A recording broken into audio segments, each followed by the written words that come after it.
saveur divine. Cette bonne nouvelle du royaume sera prêchée dans le monde entier pour servir de témoignage à toutes les nations. Alors viendra la fin. Ce pain céleste vous est présenté par Immaculée Niraneza. Shalom, shalom, mes bien-aimés qui écoutent l'émission Saveur divine. Je vous propose de commencer par une courte prière afin de nous mettre entre les mains de Dieu en commençant cette journée. Père Céleste, nous venons nous confier à toi car tu nous dis que ceux qui se confient en toi, ils sont comme la montagne de Sion. Elle ne chancelle pas, elle est affermie pour toujours. Viens nous entourer dès maintenant et à jamais. Éternel, nous te supplions de répandre tes bienfaits sur nous. Mon Dieu, mon roi, ce matin, nous voulons te dire que nous sommes vraiment reconnaissants des grandes choses que tu as faites dans nos vies. Nous sommes dans la joie. Nous sommes vraiment dans la gratitude de tout ce que tu as fait dans la vie de chacun de nous. Pour toutes les bénédictions que nous avons reçues, nous voulons te dire merci. Nous voulons bâtir notre vie sur toi, le rocher. Oui, nous avons appris que si l'Éternel ne bâtit pas la maison, ceux qui la bâtissent travaillent en vain. Père, nous voulons vraiment nous confier à toi. C'est toi le rocher.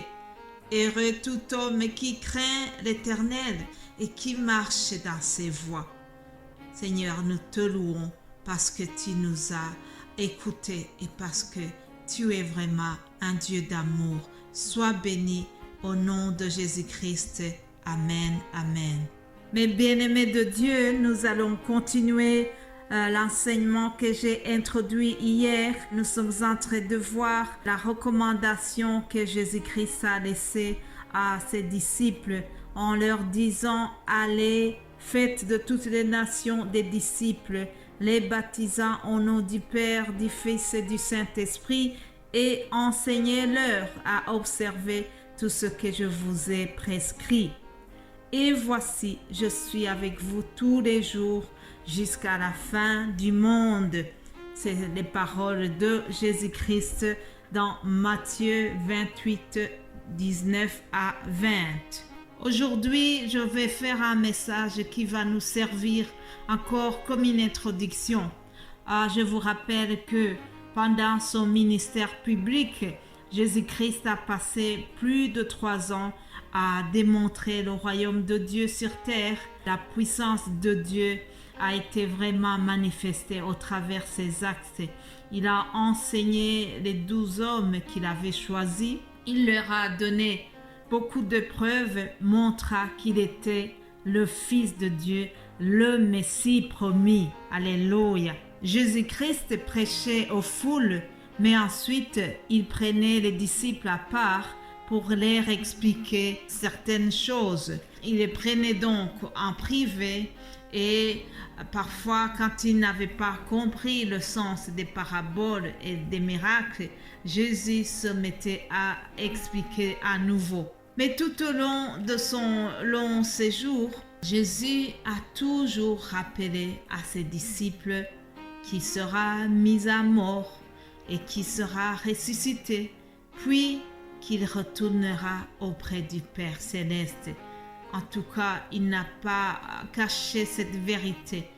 Souvent, il devait leur rappeler que cette réalité doit arriver et qu'un jour il va les quitter pour retourner dans la gloire céleste.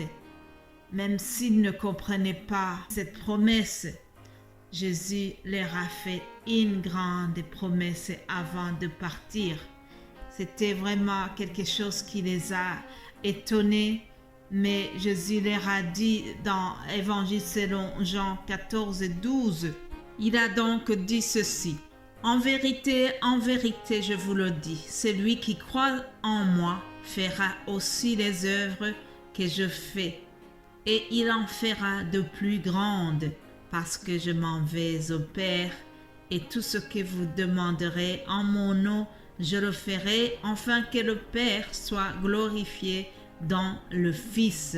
Arrêtons-nous ici, mais je voulais surtout souligner que Jésus-Christ leur a dit « Celui qui croit en moi fera aussi les œuvres que je fais et il en fera de plus grandes. » Voilà, chers amis, c'est dans cette optique-là que Jésus va aussi les envoyer dans le monde entier, les envoyer faire des disciples. Il leur demande, comme je l'ai déjà lu, allez, faites des nations des disciples. Autrement dit, il leur demande de quitter Jérusalem. Il ne s'agit pas seulement de rester bloqué en Israël, mais il fallait aussi sortir, aller annoncer la bonne nouvelle du salut aux autres, dans d'autres nations. C'est pour cela que ça nous est arrivé aussi en Afrique, en Europe, en Asie, partout dans le monde entier. C'est cette prophétie que Jésus avait annoncée dans Matthieu 24, 14, une prophétie que vous écoutez en introduction de cette émission. Jésus a dit, Matthieu 24, 14, « Cette bonne nouvelle du royaume sera prêchée dans le monde entier pour servir de témoignage à toutes les nations. Alors viendra la fin. » Mais pour que la bonne nouvelle soit prêchée comme le Christ vient de l'annoncer, il faut bien qu'il y ait des disciples qui annoncent la bonne nouvelle. C'est ainsi qu'il demande aux apôtres d'aller dans toutes les nations pour faire les disciples. C'est quoi un disciple? Aujourd'hui, essayons de définir ce que c'est un disciple. Le disciple, c'est quelqu'un qui se soumet à l'autorité et à l'enseignement de son maître. Il faut souligner qu'au temps de Jésus-Christ, le modèle de la relation entre maître et disciple était celui des relations entre un rabbin et ses disciples. Ainsi, par exemple, Jean-Baptiste avait ses disciples. Alors, il y a une discipline qu'un disciple doit adopter. C'est quelqu'un qui est assis au pied de son maître. Il écoute son enseignement, il dialogue avec lui, il pose des questions et il reçoit les réponses. Il observe la conduite de son maître. Il essaie de mettre en pratique ce que la loi de son maître lui recommande.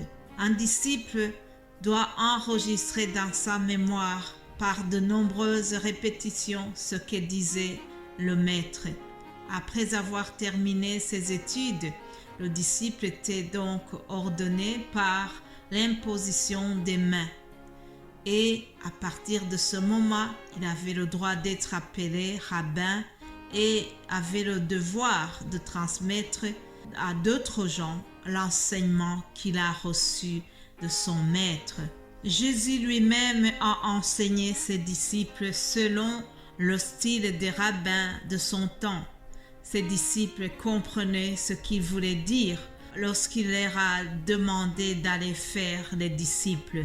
Dans le langage actuel, nous pouvons dire que Jésus-Christ a donné l'ordre de mission.